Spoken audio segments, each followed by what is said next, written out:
Warning.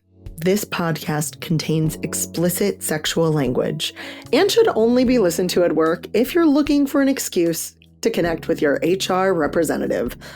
Additionally, all mentions of the word women include cis and trans women. If you are genderqueer, gender fluid, figuring it out, anything in between, and feel like this conversation is also important for you, you are welcome here.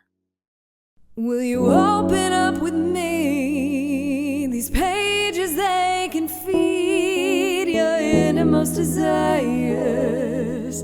Do you feel inspired? Are you getting what you need? Are you coming curiously? A secret safe with me. And here you can simply be yourself. Sweet romance. Come on in, come on in, come on. Hi, y'all. This is Jace, she, they, and you found Jace Reads Romance, a community dedicated to empowering women about sex and sexuality through the reading of romance novels. We read a lot of them, a lot of romance novels. And I will say, there are good romance novels and there are bad romance novels. And then there's the, I don't know if this is good or bad, but I did just finish it.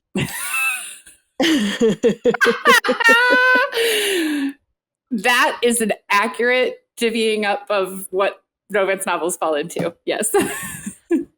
But today I want to talk about consumer accountability. And not how we spend our dollars, because I've talked about that on previous podcast episodes, especially how impactful our dollars and our intentional purchasing of books and of certain authors and certain stories can be, and how the system that exists currently gears us towards one specific type of story, and we must break the system. But how do we as consumers hold the actual content and the content creators, aka the writers, accountable in this day and age? And this is a pretty big topic in the book space, I think in the world at large, but also in the book space, where we have authors who either their leashes from their publishers were just a little bit tighter and they didn't let them say stupid things on the internet. And now they have free reign to say stupid things on the internet. I am, of course, referring to the author of a well-known magical children's book series. Yep. I knew exactly who you were talking troll. about.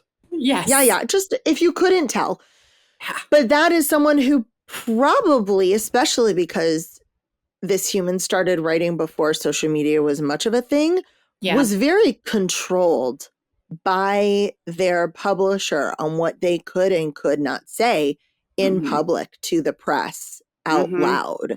And now that they are no longer hindered by that or restrained or advised or whatever you're going to fucking call it, they are now free to spew the vitriol that was in their heart this whole time.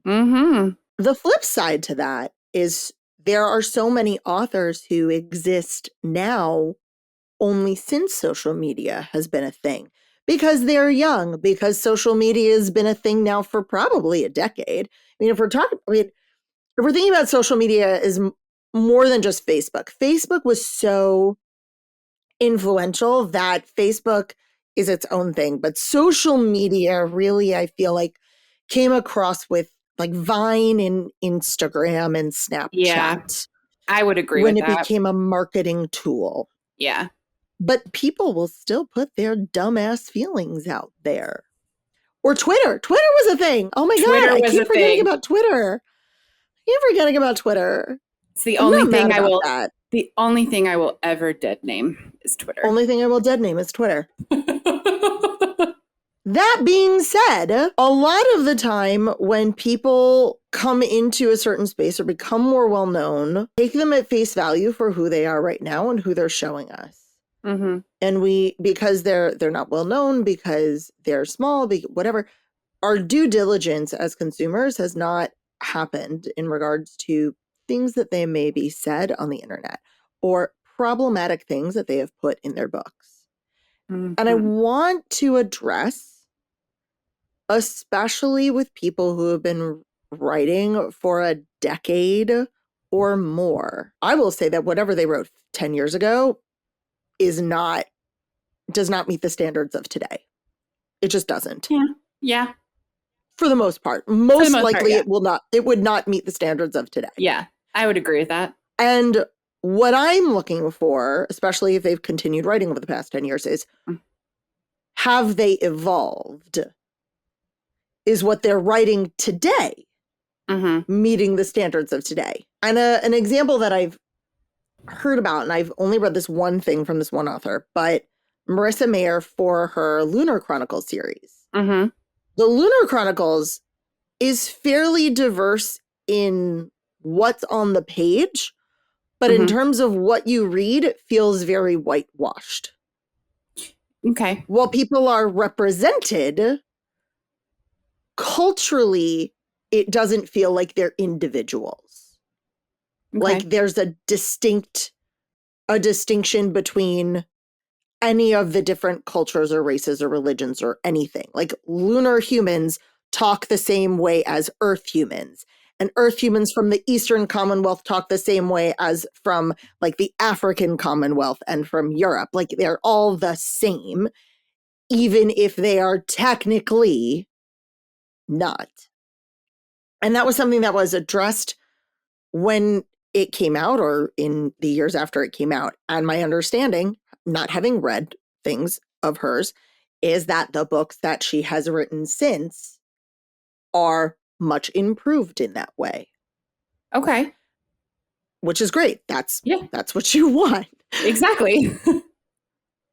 And so that's the power of consumer, like holding the content creators accountable is, hey, you might have talent, but what I also need from you is accuracy, is sensitivity reading, is diversity of your side characters. If you're not comfortable writing a point of view character that is not the same, race or religion or even gender as you, that's fine. And I respect that. But also they don't live in a whitewashed world. You can have side characters. You can have exploration. You can talk about other things. How do we use our words? And that's people making the content and how the content they're making, we can hold them accountable to it. And then there's also are we holding the content creators themselves accountable for the shit that they say? Yeah. But there's this larger conversation in media in general of, can we separate the art from the artist? And should we separate art from the artist? So when we find out that people who've made great art are terrible humans, do we still consume and promote their art? And that is a big question just in the world. And here's my personal opinion. You can say that the art is good art. Especially if you think it's good art. Like art is subjective. You might hate it, whatever. Yeah. But are there things that I don't engage with anymore, having learned about the creators of that art? Yeah. There are musical artists I do not listen to. There are writers that I will not read of non-romance. There's one that comes to mind very recently of information that we found out about this particular writer, and that was a hard one. That was a hard one. Does it negate that? And I think for people who engaged with this art in a way that was meaningful for them, it's really hard because it provided something, it was influential in some way, shape, or form. It feels like a core part of you has been stolen? Or does it make you a bad person if you loved art made by someone who was terrible? Mm-hmm. Yeah. And I just want to reassure humans, especially if you engage with art years ago. Mm-hmm. And art is anything creative, music, writing, painting, whatever. You are not a bad person for finding meaning in the art. You aren't. You aren't a bad person for loving the art even to this day and its impact in your life. But what you can't do is say the art justifies whatever the artist did, or you celebrating the artist because the art was good. What I'm noticing now Mm-hmm. is, I'm very lucky and very few people, it happens less frequently than this episode might make you think, but it does happen time to time where an author in the romance sphere is revealed to have done certain things or have certain beliefs that Mm-hmm. they either have expressed through their book or online that got hidden or in some way, shape, or form were not publicly known well. Mm-hmm. Yeah. And what do we do when we discover that an artist, an author, I'm going to switch to author now because we're going to talk about the romance sphere, Mm-hmm. has said certain things, has written certain things that are I don't even want to say problematic, that are fucking shameful and wrong. Yeah. Wrong. As like, I think the process is very much still the same. Mm-hmm. Is we sit with it and we feel all the feelings, and we have to reckon with the fact that this person is not who we thought they were, Mm-hmm. and doesn't have the values we thought they had, and therefore doesn't support or really mean or symbolize the things that you thought they meant. Then what we don't do is engage or publicize or celebrate that work anymore.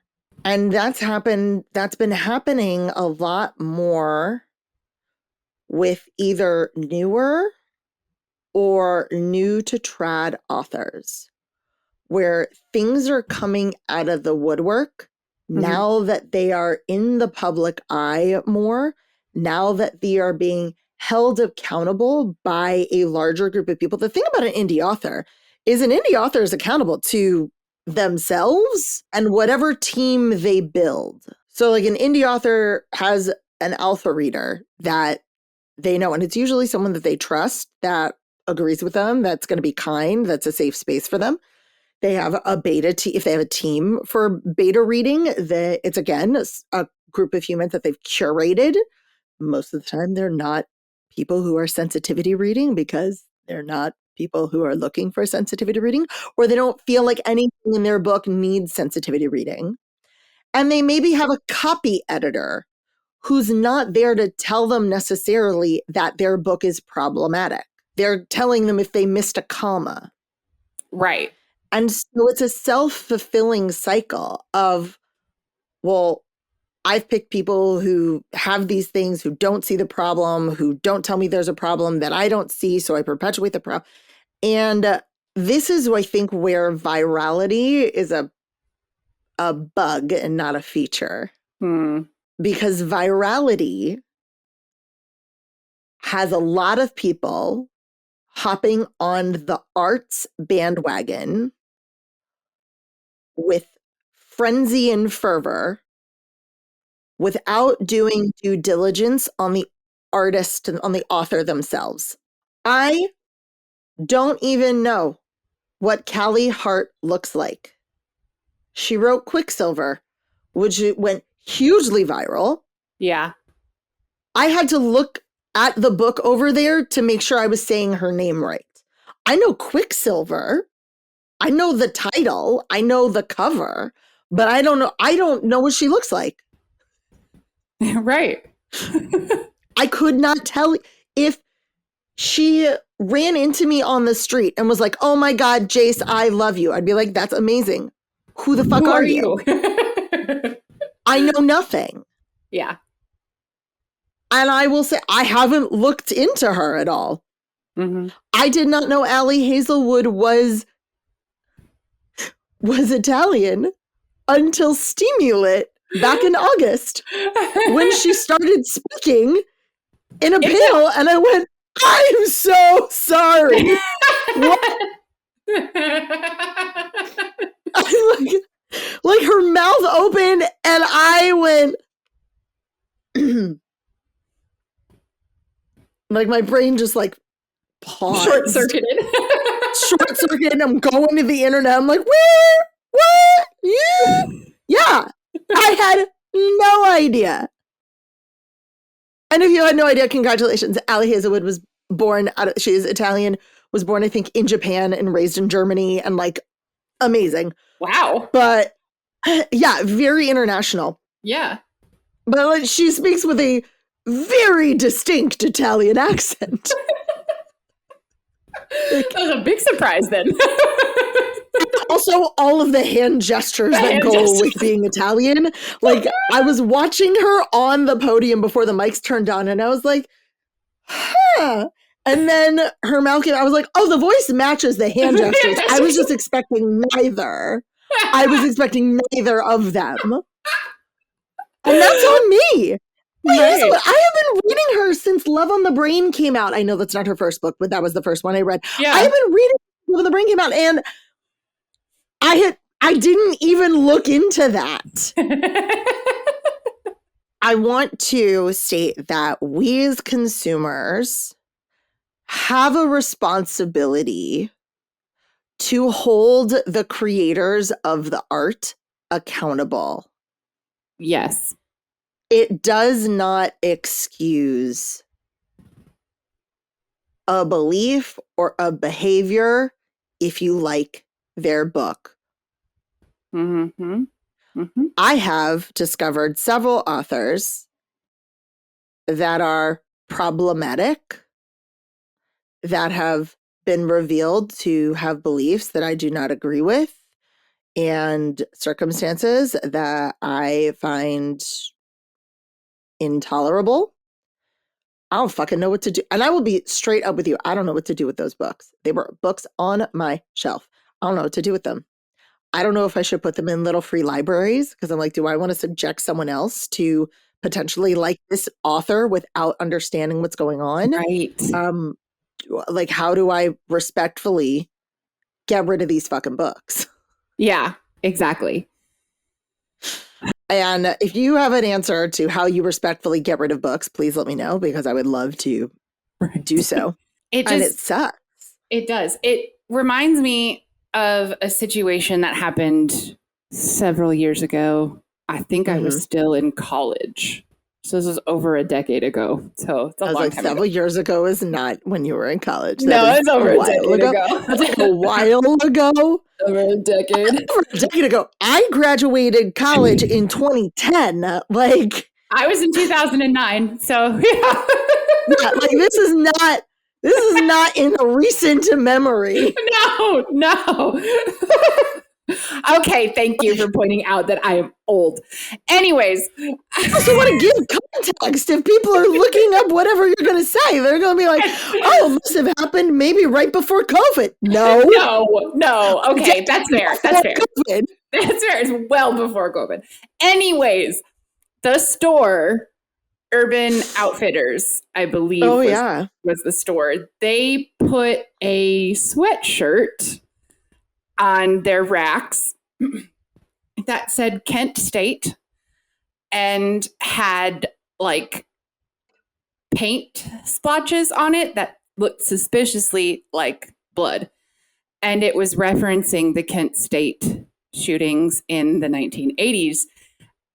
And like the outcry that came from that, which I was very proud of, like people were fucking pissed, and rightfully so. That shouldn't have happened. And it was, oh my God. Did you not know about this? No. Yeah.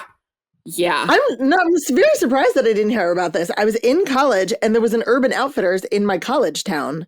Yeah. But I also, as we know, am bad at the internet. Yes. Yeah, I remember. And people were pissed and held them accountable. And I just remember that incident was very much consumers being like holding the store accountable to a decision they made. And the thing about art is, in any form, it is a commentary on the artist.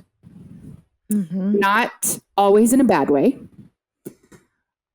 but if that art is backed up by the artist continuing to perpetuate or enforce whatever they've written, I'll stick with authors right now since that's what we're focusing on.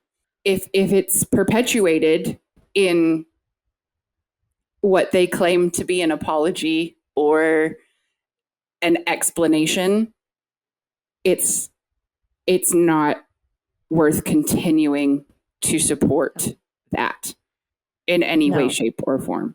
I agree. And the thing is, not every romance will showcase whatever ideology, belief, thing the author is holding on to. It's entirely possible that you can read an entire book series where, like, let's just say an author was, and let's go back to the children's book with magic. Like, you read that whole series and, like, it's never officially stated that author has a problem with trans individuals. Like, it's not stated. It's not a belief perpetuated in the art, but it's what the artist believes. Yeah. And so, if you're reading a series and race is never mentioned, I mean, number one, that's fucking problematic, but like, whatever, you got a whitewash situation. Yeah. But an author's, stance on X, Y, and Z is never mentioned in a series. And then you learn an author's stance on certain things. Yeah, it's not, propaganda in that book. But by you continuing to support the artist and celebrate the art out loud, you give permission for that belief. You give permission for that rhetoric. You give permission to the artist to not look at what they've done with any critical thinking. Yeah.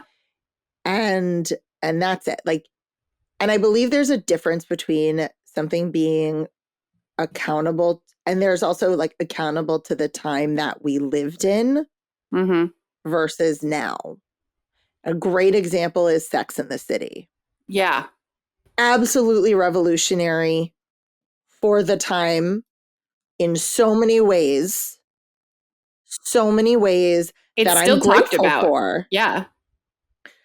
But when you watch it now, and especially if you don't watch it with nostalgia, but if you watch it cold now, it is so problematic.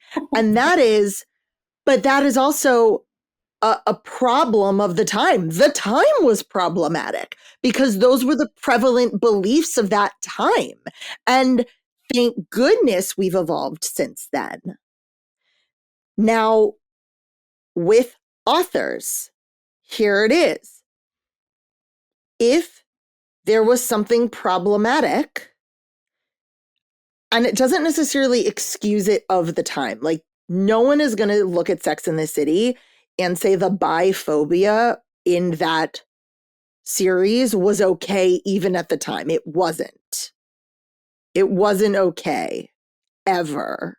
But like theoretically, people who are creating art now the people who created that are creating things that have evolved. And we understand that nowadays, ideally, the people who were creating Sex and the City back in the day have learned and create things, we're going to use biphobia, without that in today's day and age, with the understanding that it wasn't okay back then. And I have learned and I have grown, and it won't be in whatever I create right now. Yeah. And there's a difference between someone making a mistake because of the perpetuating beliefs of the time and someone having harmful beliefs. Right. Okay? Yep. So I just want to clarify, this isn't someone makes a mistake, get rid. This is someone showing you, or are you now being exposed to the core of who they are? And do you support that? It breaks my heart that I will not be watching the TV show version. Yeah. Of those books. I won't. I can't. Yeah. I can't do it. I know. I have the books. I own the audiobooks. Mm-hmm. And I reckon with, like, what do I do with them in my life? Do I keep them? Yeah. Do I not? Yeah. Will I ever reread them with the same joy that I did the first time around? And I also, my particular editions, I bought on a trip with a friend to the UK at the magical making of, and so there's a huge memory and joy that goes along with those books. Yeah. And I think that holding people accountable is so important in this day and age. I'm going to also counter it with Emily. So Emily Rath, I love Emily Rath. I love her. She's great. She writes the Jacksonville Rays series and other things. She is a queer woman. She is an educated woman. She is Dr. Emily Rath, like technically. She is doctorate. Really? She was a professor before this. So she's a queer woman. She is a professor, Dr. Emily Rath. She has a child with special needs who needs an IEP. Mm-hmm. And she writes queer books. I don't think there's a single straight human like in any of her books for realsies. They are all squiggly wiggledy. And she has stated that if you don't believe in her values, and if you voted against her values, she doesn't want you as a consumer. Yeah. And I think that's also valid. Absolutely. Absolutely. I'm also fascinated. I'm like, I'm going to say what it is. If you voted for Donald Trump, you don't like queer people. Get the fuck out of the queer stories. Also, why are you reading about like so much queer sex if you're voting for like anti-queer things? Like, let's just settle. Like, can you sit with that? Like, what makes you really want to read about a dude fucking another dude when you are trying to make it illegal? Like, let's just great. It's a great question. It's a great question. You should really analyze either your voting habits or your reading choices. Yes. So, and that's allowed. I think that we've talked about like art being made for certain people and art not being made for others. Yeah. Trump supporters, you are not who Emily cares about or thinks about when making her art. Yeah. And it really doesn't matter to her in any way, shape, or form if her art reaches you because she doesn't give a fuck about you. Yeah. She doesn't care. No. And you're not affecting her sales, honey. You're not. No, really not. You're really not. And so I think also as artists, you are allowed to engage and seek out the specific community that you want. And especially if people are trying to infiltrate it, and that sounds bad, but it is, infiltrate it, who do not align with your values, you absolutely have the right to say, this is my sacred space for readers, for people who align with the values of me and my books, and you are not welcome here. 100%.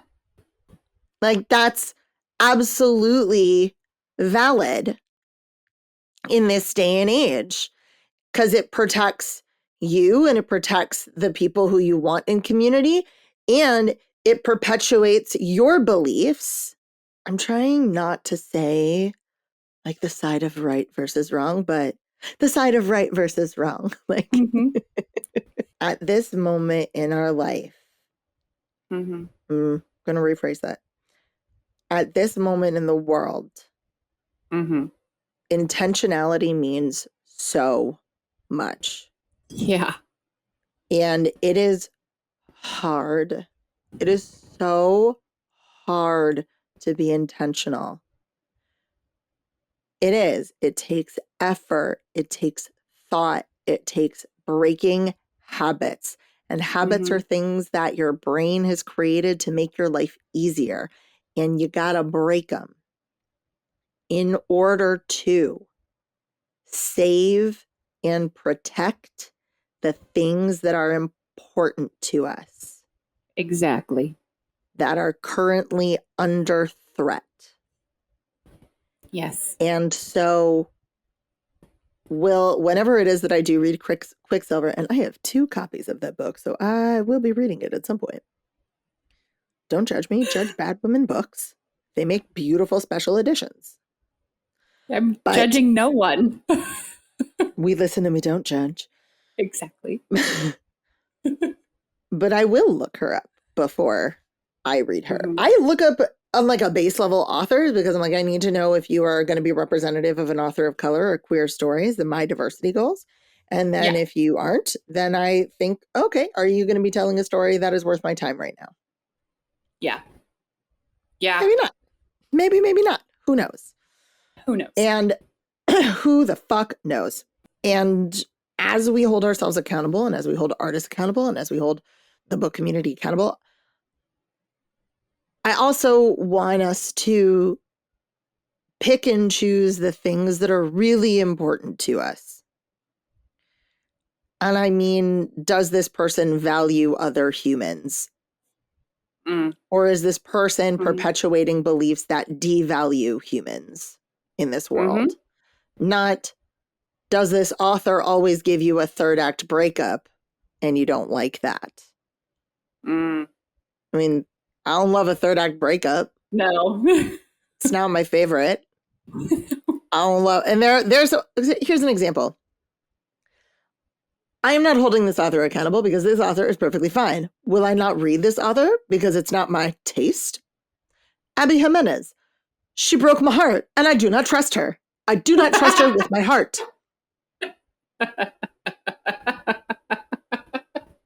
Am I holding her accountable? No, she writes what she wants to write. She wants to break people's heart in the 3rd act and absolutely turn a story on its side.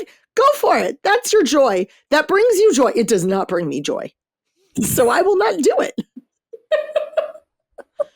Versus... We love you, Abby Jimenez. Let me just say that. We do love you. We love you as an artist. I will not be consuming your art. Because it breaks your heart. Yeah, it's different. I was really nervous to read more Kennedy Ryan after Before I Let Go. I have read several things by her now, and they are far less devastating. So, and her prose is just as beautiful. Versus an author whose unconscious or very conscious racism finally got their way into a book. And when they were called out about it, said, no, I don't need to change that. Which says it wasn't just unconscious bias, which we all have. If you grew up in America, you are unconsciously biased about things. There's a Harvard study. Go do some tests. I'll link them in the show notes. Yeah. But you hold these beliefs to be true and unproblematic. Yeah. I come up against... That's not okay. Not okay. No. There are moments when I come up against these unconscious biases in my life, and I sit and I reckon with them. And I say, is this something that serves? Is this true? Is this true overall or true in this moment? Is this something I want to keep? I give myself some love and respect because, like, this is not something I consciously did. This was something done to me by the system. And then I work to let it the fuck go and not have it be part of me. Yeah, it's the idea of like your first thought is what you were taught. Your second thought is what is right. I'm thinking of so many instances in my own life where this has happened. And I'm like, yeah. You have to sit with yourself because the unconscious bias is rampant in this country, at least in America. Mm-hmm. I cannot speak for other countries because I have not lived there or interacted with people from there on a daily, really frequent basis. So I do not know. But it's the unwillingness to sit with yourself and really look at those thoughts and those beliefs and be like, okay, maybe no. Yeah. And if you're not willing to do that with yourself, that is problematic. Mm-hmm. When we first launched Jace Reads Romance, we did an episode of definitions for a way. The intention behind that was to create a shared vocabulary so that when I said a word, you heard it with the intention that I said it with, that you understood what it represented, and that we could dialogue with the same shared vocabulary. Now, for a lot of things that we're talking about, gender expression, identity, kink, there's no set definition, which is part of the reason why I made the definitions episode, so you could understand what my belief and my understanding of these words were. And one of the first things I said is, these are evolving. Yes. These words in this vocabulary is evolving. And so listening to the definitions episode, which was recorded in fall of 2023, will be completely irrelevant, most likely, by 2028 and might feel horribly dated and offensive as things continue to evolve and grow by 38. Yeah. 2038. And that, I hope so. I hope that we evolve more. I hope that there is better understanding and a shared vocabulary and more of a consensus on what this means in the world. So I feel like it's such a downer episode. It kind of is, but it's a necessary discussion. It's really important because when we hold people accountable, we also build the sense of safety for those of us in community. And when talking about sex and sexuality, if we don't feel safe or seen or heard or represented, then they are no longer avenues for us to explore sex and sexuality, because we only can do that when we feel seen and heard and respected as humans. And so preserving this space is critical. If you want, let me know which author was a big shock to you in the accountability. Let me know if there's an author that I've read that maybe I need to look into a little bit deeper. I've read like 350 books in the last year and a half, so it's going to be a long-ass list. It's a long list. A long-ass list, but you can look. And I know that if something is brought to my attention, I will sit with it and I will reckon with it. Well, thank you for joining me on this conversation. That is not always easy. I have some, and if you know what I'm supposed to do with these books that can no longer be in my bookshelf, please let me know. Thank you for joining me. Bye. Bye. Jace Reads Romance is a 3 Paws Productions podcast. Produced by Seffi, edited by Michael Achenbach. Our theme song is written and performed by Diana Weishauer. For show notes and more, head to www.jacereadsromance.com. That's JAYCE Reads Romance. Follow us on socials at Jace Reads Romance everywhere. For more exclusive content, visit us on Substack, where you'll find extended episodes, bonus episodes, and more. Have a question, story, or a book recommendation you know I'll love? Email Jace at jacereadsromance.com or call and leave a voicemail at 661-JACE-RR. That's 661-529-2377. Remember to rate, review, and subscribe wherever you're listening to this podcast.